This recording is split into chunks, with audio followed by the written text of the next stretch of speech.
নমস্কার। আজকের রেসিপি আলুর পরোটা। তো চলুন কিভাবে খুব তাড়াতাড়ি এবং সহজভাবে আলুর পরোটা বানাই সেটাই আজকে আপনাদের বানিয়ে দেখাবো। তো এই পদ্ধতিতে বানালে আলুর পরোটা খেতেও কিন্তু খুব টেস্টি হবে এবং তাড়াতাড়ি বানিয়েও ফেলতে পারবেন। প্রথমে একটা তড়কা প্যান নিলাম, নিয়ে একটুখানি জিরে নিয়ে এটাকে আমি ভেজে নিচ্ছি, নিয়ে এটাকে আমি গুঁড়িয়ে নেব। এরপর সেই তড়কা প্যানে সর্ষের তেল গরম করে দিলাম টুকরো করে রাখা পেঁয়াজ। পেঁয়াজটাকে একটু ভালো করে ভেজে নেব। পেঁয়াজটা ভাজা হলে এখান থেকে কিছুটা পেঁয়াজ আমি একটা বাউলের মধ্যে তুলে নেব।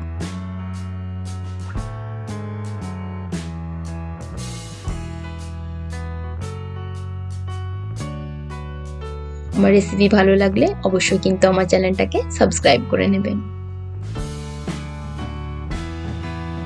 এবার এতে দিলাম আদা রসুনের পেস্ট। আমি এটাকে কিন্তু আদা রসুনটাকে বাটিনি, একটুখানি থেঁতো করে নিয়েছিলাম হামাল দিস্তা। আপনারা চাইলে বেটেও ইউজ করতে পারেন। মশলাটা ভালো ভেজে নিয়েছি ভালো করে। এবার এর এক বাউলের মধ্যে মশলাটা দিয়ে দিলাম, দিয়ে আগে থেকে সেদ্ধ করে রাখা আলুর টুকরো এর মধ্যে অ্যাড করলাম। আলুর টুকরোগুলোকে একটা চামচের সাহায্যে ভালো করে আমি ম্যাশ করে নেব।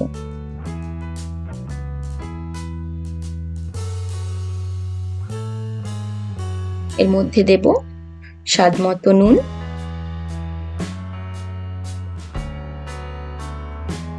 এখানে আমি শুকনো লঙ্কাকে ভেজে একটুখানি তেল দিয়ে মেখে নিয়েছি, সর্ষের তেল, সেটাকেও ভালো করে মিশিয়ে দিলাম।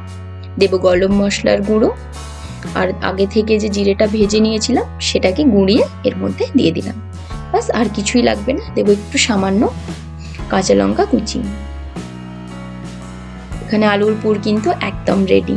অন্যদিকে আমি এখানে ময়দা আটা সম পরিমাণে নিয়ে তাতে জোয়ান আর নুন আর একটুখানি ঘি দিয়ে মেখে নিয়েছি।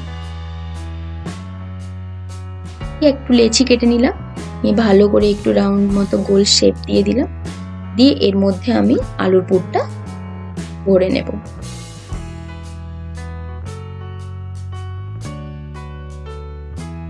নিয়ে এটাকে ভালো করে বন্ধ করতে হবে যাতে না আলুর পুর ভেতর থেকে বেরিয়ে যায়।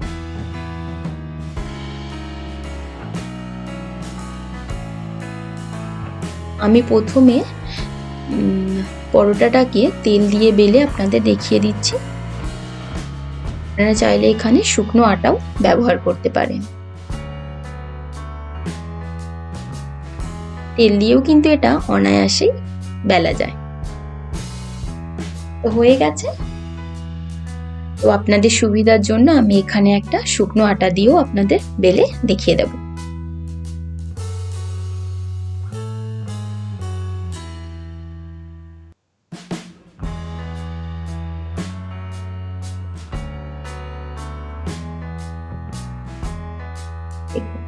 আপনারা যেটাতে কমফোর্টেবল আপনারা সেরকম ভাবে বেলে নেবেন। এবার ভেজে নেব। তাওয়াকে হালকা একটু গরম করে সামান্য 2-1 ফোঁটা তেল দিয়ে ভালো করে এটাকে মাখিয়ে নিলাম, নিয়ে পরোটাটা দিয়ে দিলাম, দিয়ে উল্টে পাল্টে ভালো করে লাল লাল করে ভেজে নেব। আমি পরোটাটা ঘি দিয়ে ভাজছি, আপনারা চাইলে তেল বাটার যে কোনো কিছু দিয়ে ভেজে নেবেন। হয়ে গেছে পরোটাটা ভাজা। এইভাবেই আমি বাকিগুলোকেও ভেজে নিচ্ছি।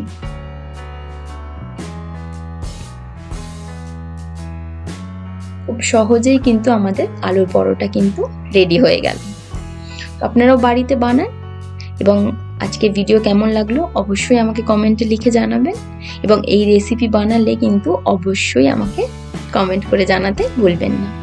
কিছু পেঁয়াজের স্লাইস আর একটা লেবুর টুকরো দিয়ে আমি সার্ভ করলাম। চলুন আজকে ভিডিও এখানেই শেষ করি। সবাই ভালো থাকবেন, সুস্থ থাকবেন, সাবধানে থাকবেন। দেখা হবে অন্য কোনো রেসিপিতে।